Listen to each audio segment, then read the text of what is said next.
Welcome back, everyone. This is the Oracle Decodes The Allegory of the Cave from Plato's The Republic. Plato's Allegory of the Cave, as it's famously known, is going to be the focus of this piece, and it will be a longer piece, so stay tuned till the end. It's going to be definitely worth it. We're going to talk about Plato's Allegory of the Cave for this piece and decode it in a way that you've never seen before. You can find a couple of foundational pieces of information to get you started about Plato and his Allegory of the Cave by heading over to Wikipedia for a quick look first. Now, the first thing we want to do here is situate where and when this famous philosopher Plato and his famous allegory that we're decoding here comes from.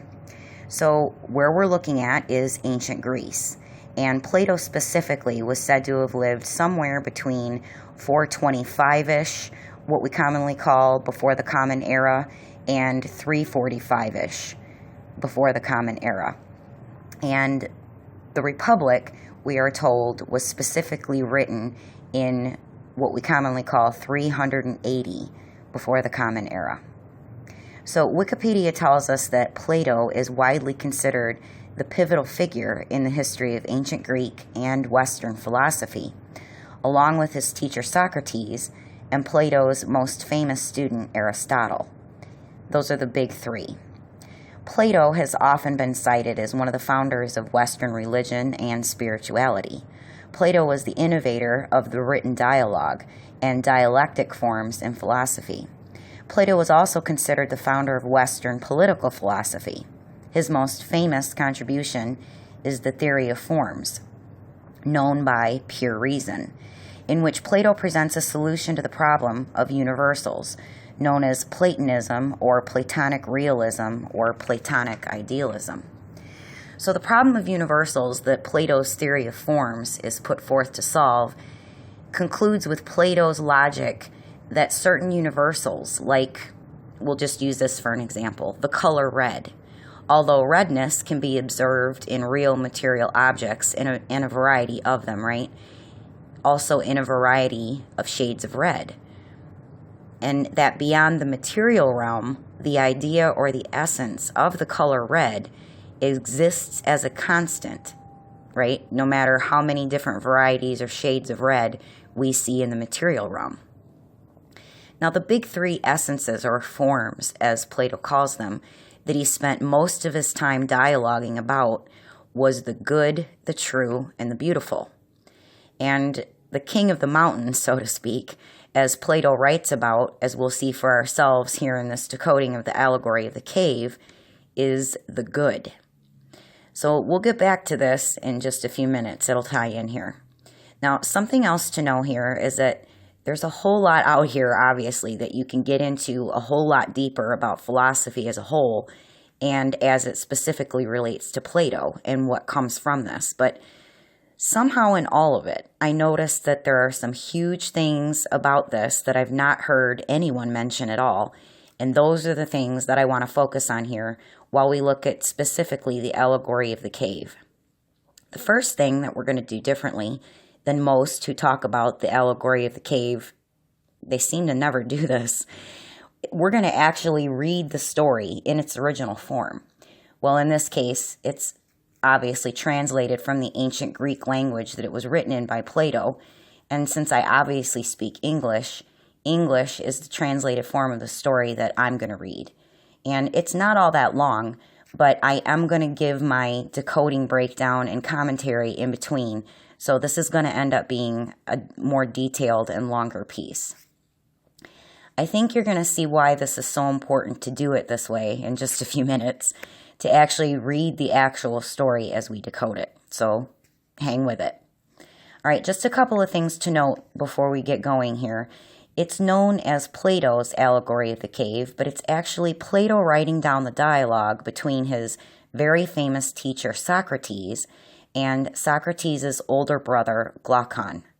So in fact, there are no surviving writings from Socrates himself. Most of what we know of Socrates' teachings comes from the writings of his student Plato, like the Republic, which is where the Allegory of the Cave comes from. Now, as we saw from Wikipedia, it mentioned that Plato has been known as the founder of both Western religious/spirituality thought and political thought. So, again, combining the state and church ideas, as we would talk about it here in what we commonly call America in the modern day, right? But what's important to know here is that what we're told about Plato is that he came from the ancient Greek aristocracy. Yet he was not exactly a fan of the way the aristocracy then was ruling in his day. Plato's writings, it appears at least on the surface, including the Republic, was his solution to the problems that he identified with how the aristocrats of his day were doing things. He was reacting to the overall Hellenistic mythology of the time as well, put forth most famously by authors like Homer and Hesiod. And their more poetic tone, Plato thought that this was not the best method to bring about bringing out the good in both the individual in private and the individual in public, or the quote-unquote city, as Plato wrote about it. So you're going to find out when you dig into this that Plato was not a fan at all of things like the theater, as a big example. He argued that it wasn't sufficient to bring about the good in someone because you could think about it this way. From his perspective, it was essentially an illusion or a fiction that was being presented, even if there was truth coming through it. Now, in this aspect of Plato's philosophy, he might sound as if he's speaking my own heart today, right? In light of this huge discovery that we made about who we call the Liar Liar Pants on Fire Secret Drama Society and what they're still up to on screens everywhere, 24/7, all over the earth in this modern day. But you'll also find by digging into Plato's philosophy that he was also no fan of democracy, which is very different than a republic, right? Which is where this allegory of the cave story comes from. He thought of this rule by the people, democracy, was mob rule by the incompetent. So his solution, as laid out throughout the Republic, is the idea that rule should be by the philosopher king class.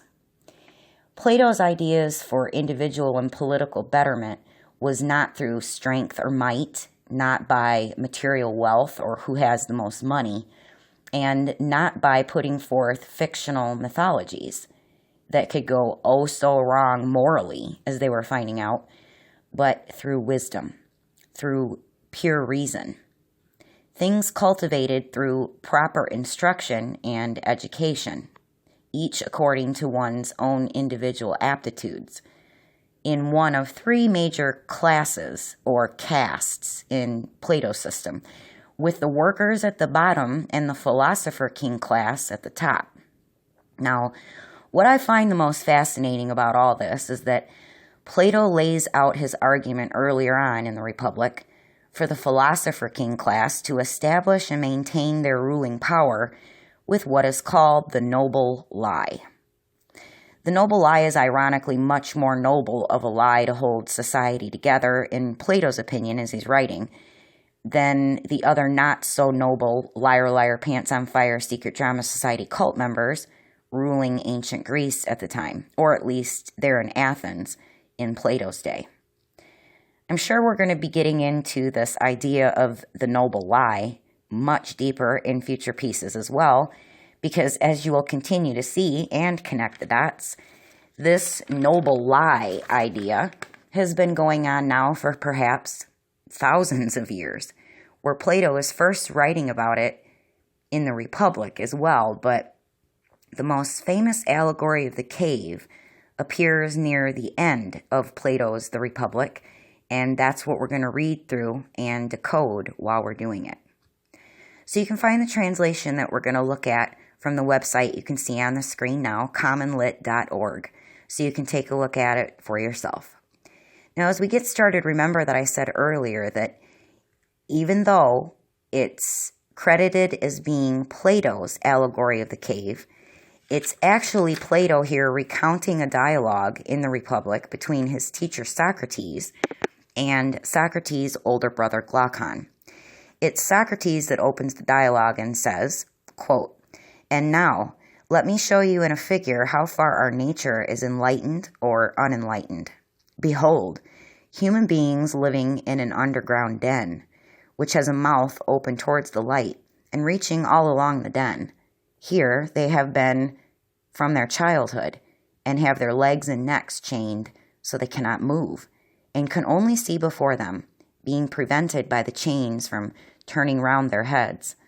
Above and behind them a fire is blazing at a distance, and between the fire and the prisoners there is a raised way. And you will see, if you look, a low wall built along that way, like the screen marionette players have in front of them, over which they show the puppets." Glaucon: "I see." Socrates: "And do you see men passing along the wall carrying all sorts of vessels and statues and figures of animals made of wood and stone and various materials which appear over the wall? Some of them are talking, others silent." Glaucon: "You have shown me a strange image, and they are strange prisoners." Socrates: "Like ourselves, and they see only their own shadows, or the shadows of one another, which the fire throws on the opposite wall of the cave." Glaucon: "True. How could they see anything but the shadows if they were never allowed to move their heads?" Socrates: "And of the objects which are being carried in like manner, they would only see the shadows?" Glaucon: "Yes." Socrates: "And if they were able to converse with one another, would they not suppose that they were naming what was actually before them?" Glaucon: "Very true." Socrates: "And suppose further that the prison had an echo, which came from the other side.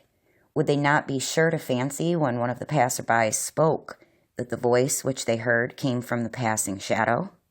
Glaucon: "No question."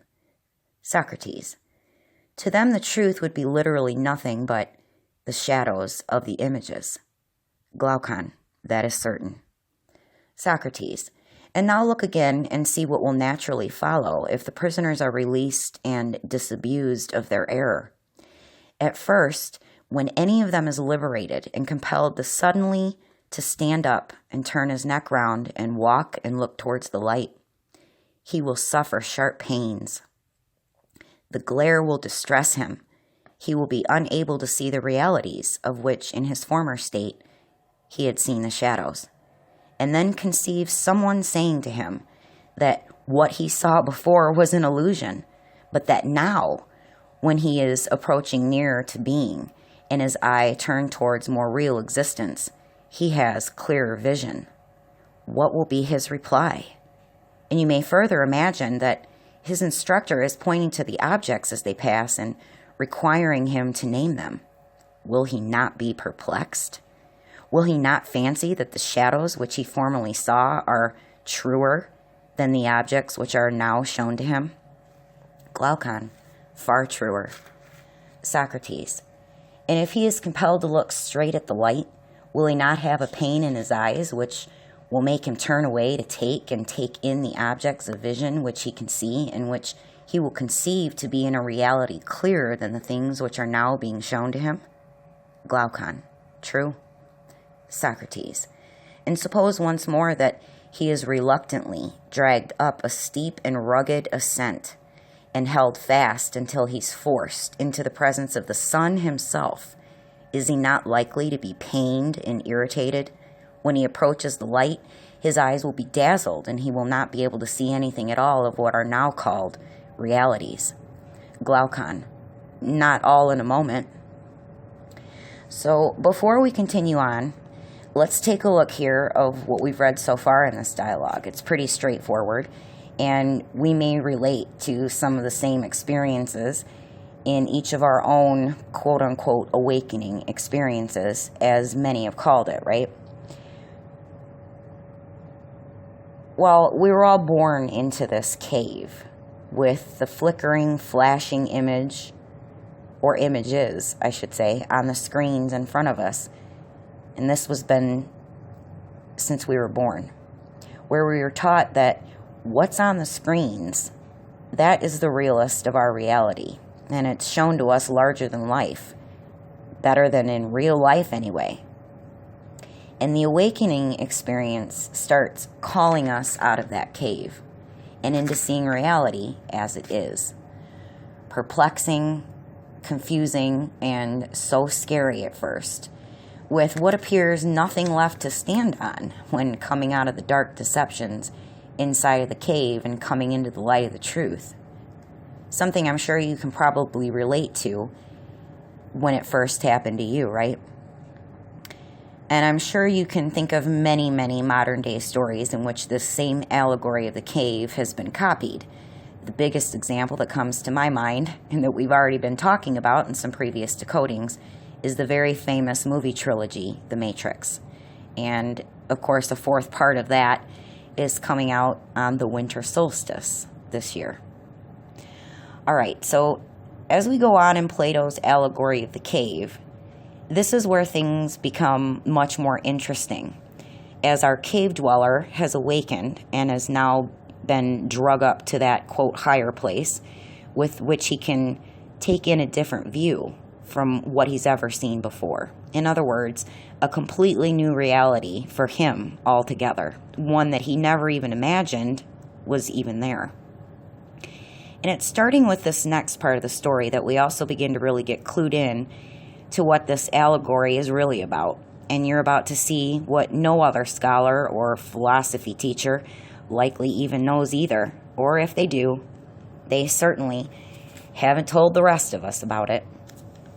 So let's check it out as Socrates continues in the dialogue here. Socrates: he will require to grow accustomed to the sight of the upper world. And first, he will see the shadows best. Next, the reflections of men and other objects in the water, and then the objects themselves.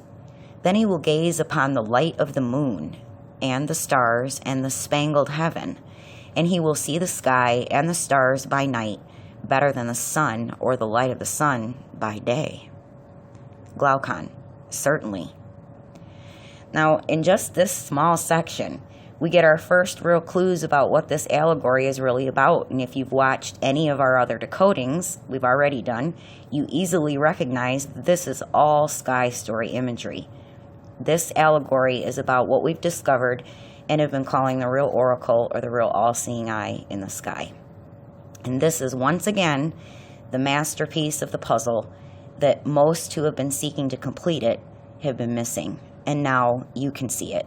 And you'll never have to wade through the long-winded, overly academic explanations that are oh so boring and miss huge points, as they're all only discussing the surface meaning of this multi-layered allegory anyway, never getting to the real depths of the truth that this allegory is really telling. And isn't it ironic that they are really just a different kind then of the same cave dweller we're reading about, right? So let's continue on and see if we're right about the Republic as a whole, but specifically the famous allegory of the cave is really all about. We're going to find out here that it's obvious that Plato, like his teacher who educated him, Socrates, were educated or initiated in these same mystery school traditions, dressed up in just another costume for another kind of audience, the more intellectual. The founding father of what became the academy that Plato founded, that way of education, turned into our modern-day university system. And all this time, we actually thought we were being taught a more higher-minded way to reason. When everywhere we look, we find different stories, but coming all of them from the same masterpiece template. Socrates continues in the dialogue. Last of he will be able to see the sun, and not mere reflections of him in the water, but he will see him in his proper place, and not in another, and he will contemplate him as he is. Glaucon: certainly. Even more sky stories, celestial sea imagery, more coming up here. Socrates continues. He will then proceed to argue that is he who gives the season and years, and is the guardian of all that is in the visible world, and in a certain way the cause of all things which he and his fellows have become accustomed to behold. Glaucon. Clearly, he would first see the sun and then reason about him. Also take note here before we go on, how Socrates is talking here about the sun using the word him in speech as an obvious way to personify the sun. And keep in mind that Plato's writings during his life preceded or were at around the same time when what are known as the Dead Sea Scrolls are said to have been dated. In other words, some of the oldest known, specifically Old Testament of the Bible for Christians or Torah stories for Jewish people, are dated to at around or just after the time that Plato is said to have lived. You can connect easier now why Plato is known to be so influential on Western religious / spiritual, quote-unquote, schools of thought. So it looks like from the last couple of sections, it appears as if this allegory is really talking about the cave in the sky. And when you look again at the shape of the arc of the ecliptic, how that makes that shape to the Earth's horizon while facing due south, we can see the obvious eye shape of it, right? This was reimagined in this allegory to be the mountain or the high place that the newly awakened climbed up to see from a better perspective, out of the cave, which is similarly shaped, right? We're talking about, once again, a way to keep a timeline or set a calendar here. That's what it sounds like, doesn't it? Let's see if we're right. Socrates goes on about the newly awakened cave dweller in the dialogue with his older brother. Socrates, and when he remembered his old habitation and the wisdom of the den and his fellow prisoners, do you not suppose that he would felicitate himself on the change and pity them? Glaucon, certainly he would. All right, so how many of you can relate to this part? Having become at first awakened to so many new truths, you want so badly to go to your people, those you care about, that are still there in the deception of the cave, and you think it's a great idea to go back there and share with them these new truths that you found, so they can be free of the deception like you. Well, if you're like us and you've tried this, you'll also be able to relate to what Socrates says next about the cave dwellers' reaction to their newly awakened friend. Socrates, and if they were in the habit of conferring honors among themselves on those who were quickest to observe the passing shadows, and to remark which of them went before and which followed after, and which were together, and who were therefore best able to draw conclusions as to the future, do you think that he would care for such honors and glories or envy the possessors of them? Would he not say with Homer, better to be the poor servant of a master and to endure anything rather than think as they do and live after their manner?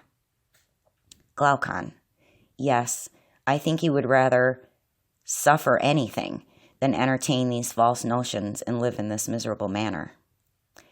So there is Socrates giving a shot to Homer.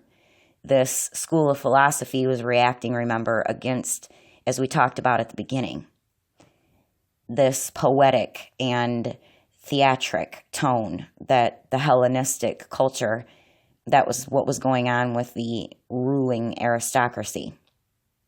But the point is being made clear that those of us who are those newly awakened ones go back and try to wake up the others, right, that are still there in the dark place in the cave, and find that these others may have some other ego needs of theirs that are being met by making use of the only cave knowledge that they know.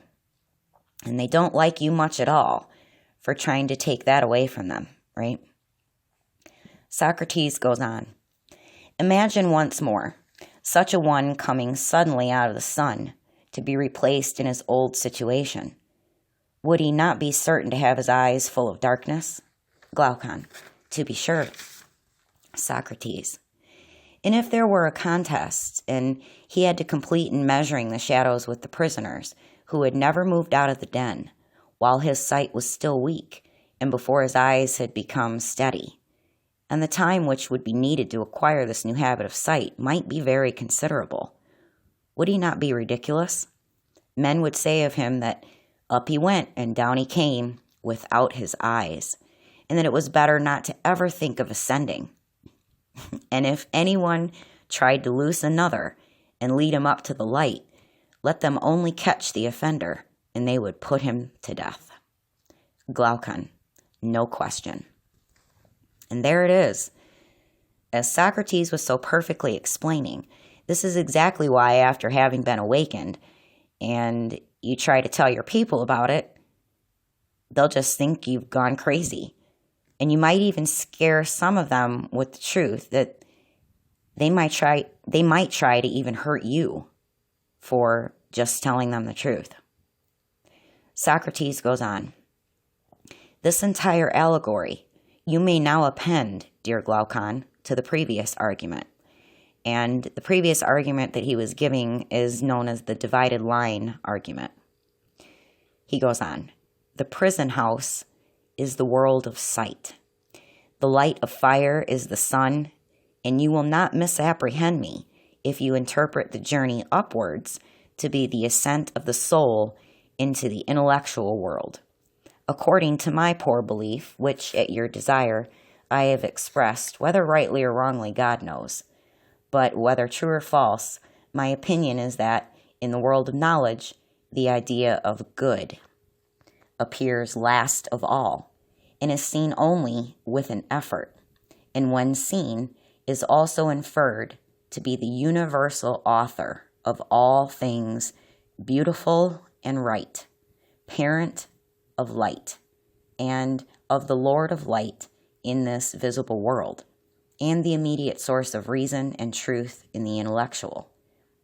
And that this is the power upon which he would act rationally, either in public or private life, must have his eye fixed."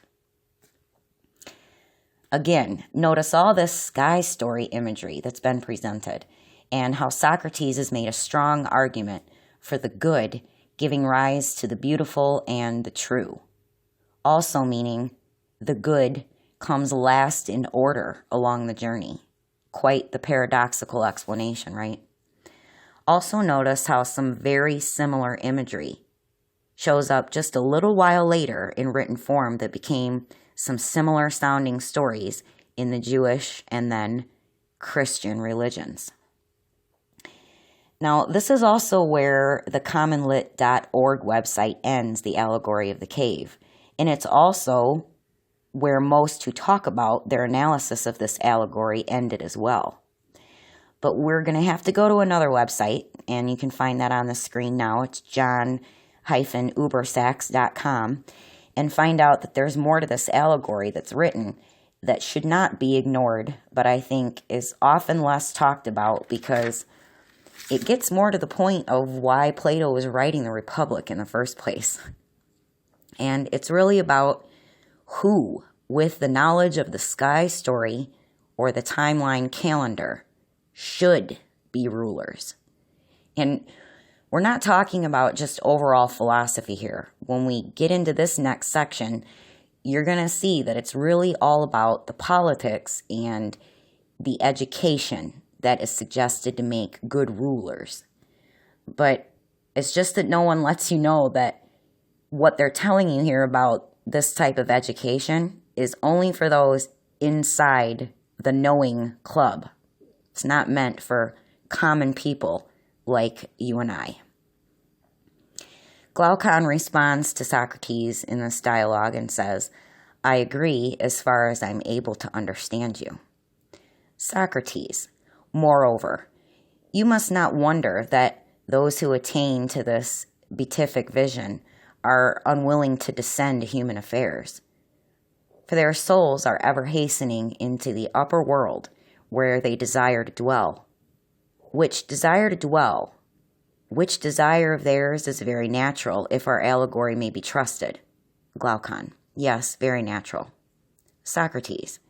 And is there anything surprising in one who passes from divine contemplations to the evil state of man, misbehaving himself in a ridiculous manner, if while his eyes are blinking and before he has become accustomed to the surrounding darkness, he is compelled to fight in courts of law or in other places about the images or the shadows of images of justice, and is endeavoring to meet the conceptions of those who have never yet seen absolute justice?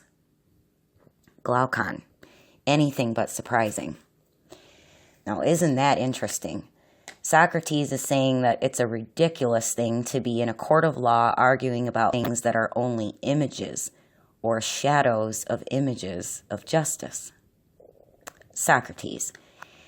Anyone who is common sense will remember that the bewilderments of the eyes are of two kinds and arise from two causes, either from coming out of the light or from going into the light, which is true of the mind's eye quite as much as of the bodily eye.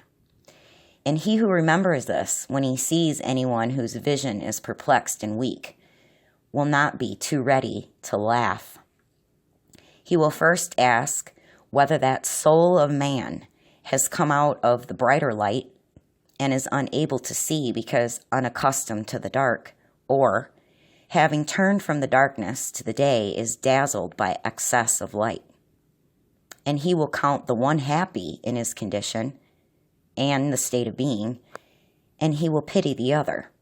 Or, if he have a mind to laugh at the soul which comes from below into the light, there will be more reason in this than in the laugh which greets him who returns from above out of the light into the den. Glaucon. That is a very just distinction. Socrates. But then if I am right, certain professors of education must be wrong when they say that they can put a knowledge into the soul which was not there before, like sight into blind eyes. Glaucon. They undoubtedly say this. All right, so let's get into what is becoming a clearer and clearer picture of what Socrates is really talking about here with this allegory. Take note again of what sounds like what could be biblical imagery and concepts again, mentioning the particular phrase, the soul of man. And there has been a lot of talk throughout this dialogue, I'm sure you've noticed, about blind eyes and clear-sightedness, which is a very familiar sounding theme as well, right? And in just one section, we're also noticing here that Socrates uses the word laugh 3 times. Might this have another meaning than how the, quote, shadows of the images in this allegory are being presented? Of course. And you know that that's the answer. If you've seen our previous decodings, my answer is yes. So let's see what I mean. We're queuing up a screenshot from Stellarium here so we can specifically look at some very familiar stars that we've watched play their parts in many of the most famous stories that we've been decoding so far. And this specific screenshot should look familiar to you if you've seen our previous decodings. This one comes from where we recently decoded both the stories of Abraham and Isaac and Abraham and Ishmael from the Jewish and Christian traditions. And previous to that, as is the same in history, we're looking at the same big stars when we began our decodings of the mythology of ancient Egypt. So we're putting our focus on the combination of the constellations of Cetus and Pisces once again. So going back some 2,000 or so years, even before Plato's time, remember we learned in our decodings of ancient Egypt that this same Cetus-Pisces combination was known to the ancient Egyptians as the baby falcon-headed god Horus and the Eye of Ra / the Eye of Horus both. And in the myth of Osiris, Set and Horus from ancient Egypt, remember this is where we first started learning about eyes being blinded and then having eyesight restored. We also learned in our decoding of the Riddle of the Sphinx that it's the Great Sphinx at Giza that was really encoding within it two very special times of the year. Specifically, it's the sky story that appears there in Egypt during the 2 times of the year that I've been calling the times of the year that the real oracle or the real all-seeing eye in the sky winks, corresponding to both the spring and fall marks of what is commonly known as daylight saving time. And now here is Socrates, 2,000 years from that point in ancient Egypt, speaking through his student, Plato, in the Republic, here at the Allegory of the Cave part of that book anyway, nearing the end of Plato's The Republic, about the exact same thing, the exact same template. And it's in the famous stories of Abraham and his 2 sons, Isaac and Ishmael, appearing to come into written existence right around the time for Plato, right? As far as the story that we're given about the datings of these texts anyway. But remember that both Abraham's sons were both almost child sacrificed by their own father in these stories. They were stories that were actually encoding the exact same time of the year, the marks of the daylight saving time, what I call the spring and fall winks. And remember, specifically in the story of Abraham and Ishmael, we learned that the reason his mother Hagar and Ishmael himself were sent out into the desert was for mockingly laughing at Isaac. And it's also Isaac's name, we learned, that means laughter, or he who laughs. Laughing, we decoded, was weaved into the story to signify this wink motion, as I call it, or the jump forward or jump back in the spring and in the fall, marking daylight savings time for the sky story.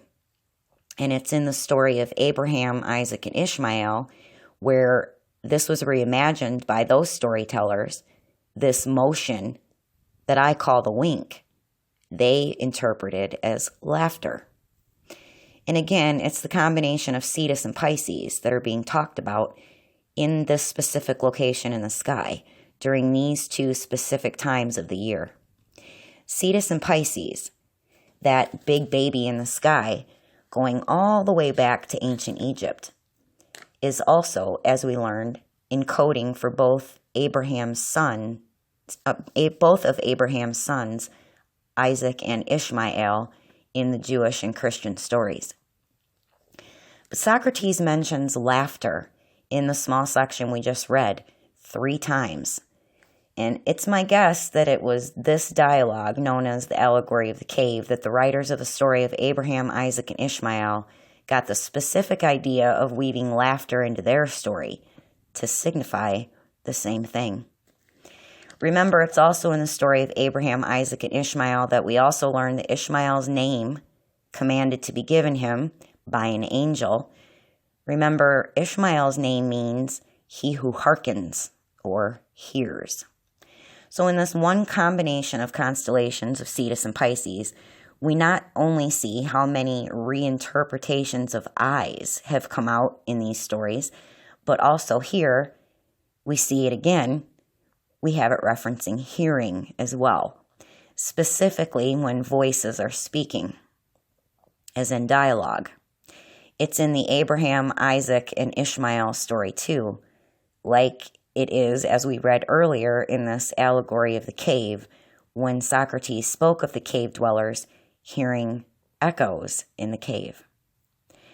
So looking then at the head of Cetus as the speaker, and Pisces being the voice or the sound or the echo being projected outward, can't you see a big megaphone in the constellation of Pisces and make the connection of a voice going out or a voice to be heard as in an echo coming back?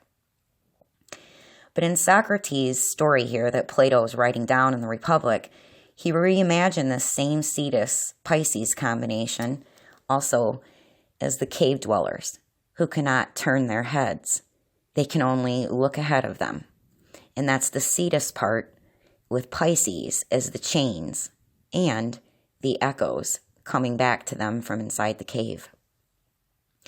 Coming out of the cave into the light is Cetus and Pisces during that spring wink or daylight savings time mark in the spring.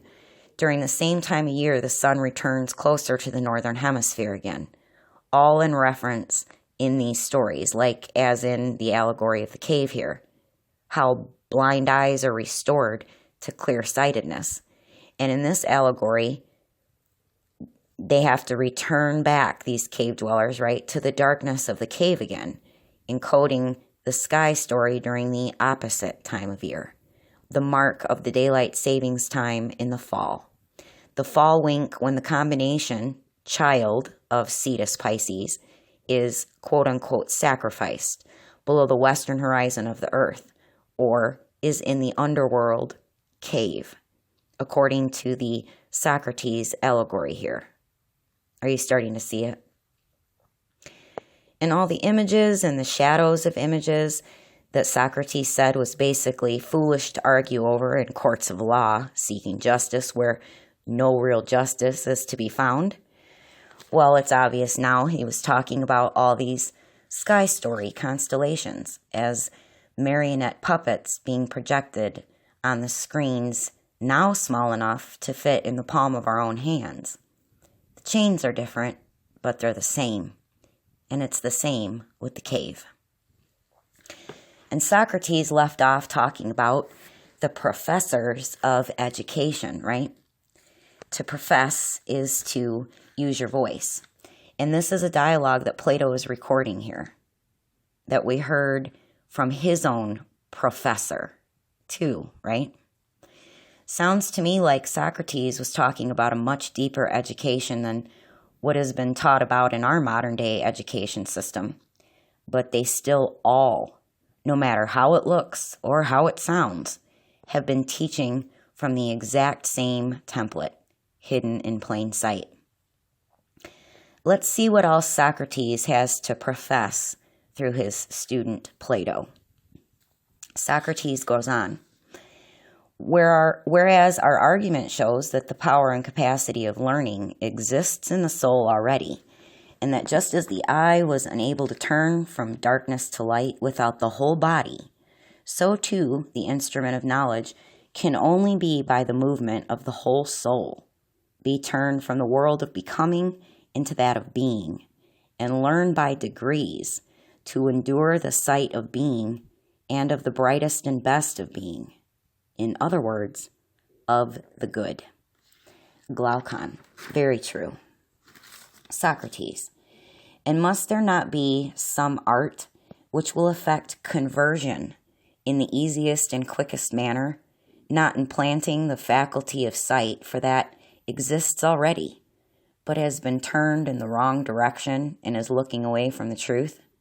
Glaucon, yes, such an art may be presumed. Socrates, and whereas the other so-called virtues of the soul seem to be akin to bodily qualities, for even when they are not originally innate, they can be implanted later by diet and exercise, that of wisdom, more than anything else, contains a divine element, which always remains, and by this conversion is rendered useful and profitable, or, on the other hand, hurtful and useless. Did you ever observe the narrow intelligence flashing from the keen eye of a clever rogue? How eager he is, how clearly his paltry soul sees the way to his end. He is the reverse of blind, but his keen eyesight is forced into the services of evil, and he is mischievous in proportion to his cleverness. Glaucon, very true. So again, this section still talking about the eye, and now we have the word conversion used twice, where conversion is rendered profitable. Conversion as a monetary system or a commercial term of art. And as we've seen before, while decoding the recent GameStop stock story, the head of Cetus has been reimagined there to be the coin, or the money, or profits being deposited into the bank. And though we first took a look at Cetus playing the role of the coin in the commercial C realm, this is something like a quote-unquote bad penny, as is said, that will keep turning up over and over again. And we'll see in many other decodings yet to come that it's still matching up in our decoding here as well. Cetus, or the head of Cetus, is the coin that's made profitable through conversion. Socrates is still talking about this conversion to profit within the constellation of Cetus and the conversion of student of this education to a philosopher king, as Plato is recording it. Socrates goes on, but what if there had been a circumcision of such natures in the days of their youth, and they had been severed from those sensual pleasures, such as eating or drinking, which like leaden weights were attached to them at their birth, and which drag them down and turn the vision of their souls upon things that are below. If I say that they had been released from these impediments and turned in the opposite direction, the very same faculty in them would have seen the truth as keenly as they see what their eyes are turned to now. Glaucon, very likely. So interesting that Socrates chose the word circumcision, a practice that became custom to the Jewish tradition, right? And that began, if you remember from the story you can find right in the beginning in the book of Genesis, with Abraham's circumcision. We'll get more into this ritual of circumcision in still a future decoding, but it still ties in here, and still everything Socrates is speaking of here is still matching up with the travels of the combination of Cetus and Pisces in the sky story that's going down into the western horizon of the earth again during that fall wink, or going into the darkness of the underground cave. Socrates goes on, yes, and there is another thing which is likely, or rather a necessary inference from what has preceded, that neither the uneducated and uninformed of the truth, nor yet those who never make an end of their education, will be able ministers of state. Not the former, because they have no single aim of duty, which is rule, all of their actions private as well as public, nor the latter, because they will not act at all except upon compulsion, fancying that they are already dwelling in the islands of the blessed. Glaucon, very true. So now we're really getting to what is actually being talked about here. What's always being talked about in all of these stories. Who from the priesthood of secret sky story knowledge holders should be ruler and how they should rule. But make no mistake in any of these stories. People like you and I, they're not in the club, right? We're not in the club of these potential pharaohs, rulers, or philosopher kings. We were not meant to be taught by them this exact knowledge that we're teaching here. We were never meant to consciously decode this, only to be run by the programming code of this matrix as the worker slaves, who are none the wiser for it, no matter how many different versions of the exact same stories are being hidden in plain sight for us to listen to and watch, that are being acted out by modern day liar, liar, pants on fire, secret drama society actors. We take it in as entertainment and leisure after working so hard. And the programming runs just as was intended by the programmers who wrote the script originally. Socrates goes on, then the business of us, who are the founders of the state, will be to compel the best minds to attain that knowledge which we have already shown to be the greatest of all. They must continue to ascend until they arrive at the good. But when they have ascended and seen enough, we must not allow them to do as they do now. Glaucon, what do you mean? Socrates, I mean they remain in the upper world, but this must not be allowed. They must partake of their labors and honors, whether they are worth having or not. All of this is still consistent with what we see in the sky story after the fall daylight saving time mark, where Cetus Pisces is going into the underworld or the cave. Glaucon responds, "But is not this unjust? Ought we to give them a worse life when they might have had better?" Socrates, "You have forgotten, my friend, the intention of the legislator, who did not aim at making any one class in the state happy above the rest. The happiness was to be in the whole state, and he held the citizens together by persuasion and necessity, making them benefactors of the state, and therefore benefactors of one another.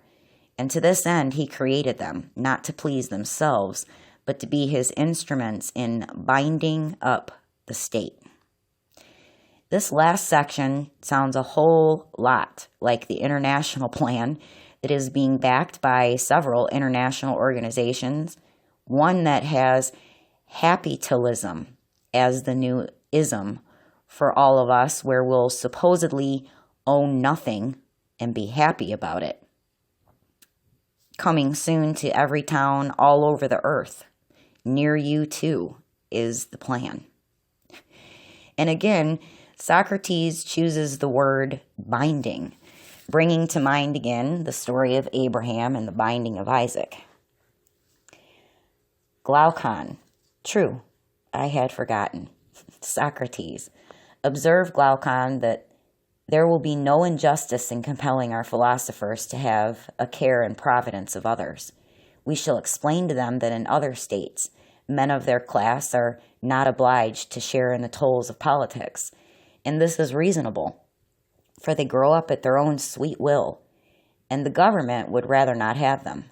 Being self-taught, they cannot be expected to show any gratitude for a culture which they have never received. But we have brought you into the world to be rulers of the hive, kings of yourselves and of other citizens, and have educated you far better and more perfectly than they have been educated, and you are better able to share in the double duty. Wherefore, each of you when his turn comes must go down to the general underground abode and get the habit of seeing in the dark. When you have acquired the habit, you will see 10,000 times better than the inhabitants of the den, and you will know what the several images are and what they represent. Because you have seen the beautiful and just and good in their truth. And thus our state, which is also yours, will be a reality, and not a dream only, and will be administered in a spirit unlike that of other states, in which men fight with one another about shadows only, and are distracted in the struggle for power, which in their eyes is a great good. Whereas the truth is that the state in which the rulers are most reluctant to govern is always the best, and most quietly governed, and the state in which they are the most eager, the worst. Glaucon, quite true. So in this last section, we go from talking about the binding power of the state, and specifically the legislators' binding power, in which all are to be benefactors of this. Sounds like communism, right? Akin also to the same situation children are in with their parents, or students and teachers. So again, think Cetus as the big baby in the sky, being spoken about as the benefactor, and also doing, quote, double duty, as was also mentioned in the last section, as Cetus is the role of the student being spoken of by Socrates that is being properly educated to rise to power, however reluctantly, as philosopher king. As we know from many of our previous decodings, Cetus, or the child/student in this allegory, is eternally bound, right, by Eridanus to our old friend Orion, crowned always by Auriga. Orion, again, crowned that all grown-up, educated properly king in this allegory, found in Plato's Republic here. Socrates, and will our pupils, when they hear this, refuse to take their turn at the toils of state, when they are allowed to spend the greater part of their time with one another in the heavenly light? Glaucon. Impossible, for they are just men, and the commands which we impose upon them are just. There can be no doubt that every one of them will take office as a stern necessity, and not after the fashion of our present rulers of state. Socrates. Yes, my friend, and there lies the point. You must contrive for your future rulers another and better life than that of a ruler. Then you may have a well-ordered state, for only in the state which offers this will they rule who are truly rich, not in silver and gold, but in virtue and wisdom, which are the true blessings of life. Whereas if they go to the administration of public affairs poor and hungering after their own private advantage, thinking that hence they are to snatch the chief good, order there can never be. For they will be fighting about office, and the civil and domestic broils which thus arise will be the ruin of the rulers themselves and of the whole state. And this is what it's really all about. The allegory of the cave, found in Plato's The Republic, comes right out of the same real oracle or real all-seeing eye template. And as you can see, it's why we found so much talk by the teacher Socrates, written down by his student Plato, about how a philosopher king in training should be educated to see and to lead. As Cetus does lead the way to see, as we've seen all the way back to ancient Egypt, the head of Cetus, the child, and the eye, and student. Or, like Plato, writing the Republic, the allegory of the cave within it, Plato was Socrates' pupil.